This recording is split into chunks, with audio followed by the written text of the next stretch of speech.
అమ్మ పాడే జోలపాట అమృతాని కన్న తీయనంట.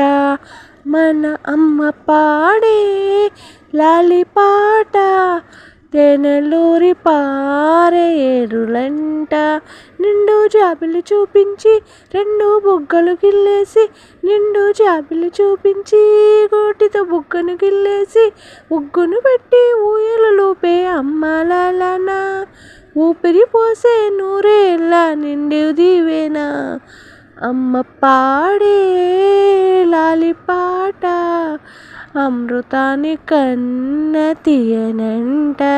మన అమ్మ పాడే జోలపాట తేనెలూరి పారే ఏరులంట. నేను పాడిన పాట అయితే ఎలా ఉందో కామెంట్ చేయండి. బాగా పాడానా? మీకు ఈ పాట నచ్చితే కనుక ప్లీజ్ లైక్, సబ్స్క్రైబ్.